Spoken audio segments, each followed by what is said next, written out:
gentlemen, let's say goodbye and thank you to contestant number 3.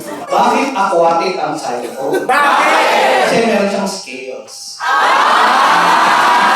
Nagpupunas ako ng muta, ikaw. Nagpapakasyaya ko, ikaw. Kikilig ako, ikaw. Ini-imagine ko yung boyfriend ko, ikaw. Nagbubutas ako ng earring sa ikaw.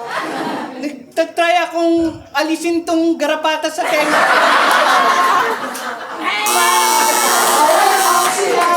Mirror, mirror on the cement.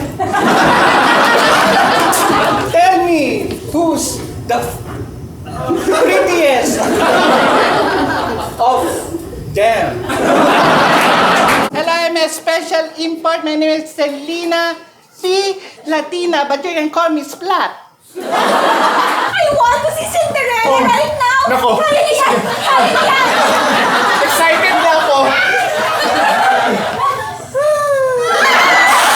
Ano kaya ang itatawag natin dito? Sabi nila. Lumilipad yun sa hangin, sa air.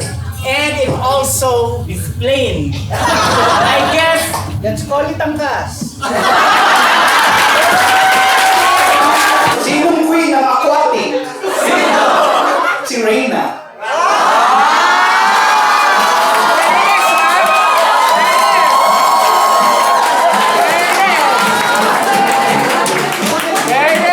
a free mind does not mean that they cannot sink nor swim.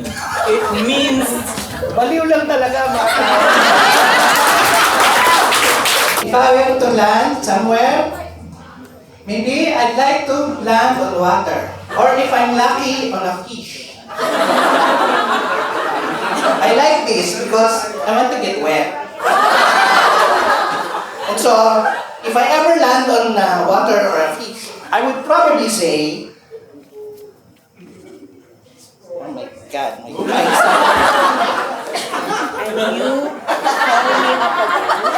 And you call me up again, and just to break me like a promise. I might break water, but I promise you I will not break fish. Thank you, contestant number 3. Lumalabas na ang ugat ng punong ito! Paghandaan natin ang okasyon na to. Tandaan nyo na itong ugat na to ang magiging ugat ng ating pagyaman. Anong flower ng aquatic? Water lily! Lumipad mo ang aming crew! Ito po ang special bird's eye view natin. Gitna ako, gitna.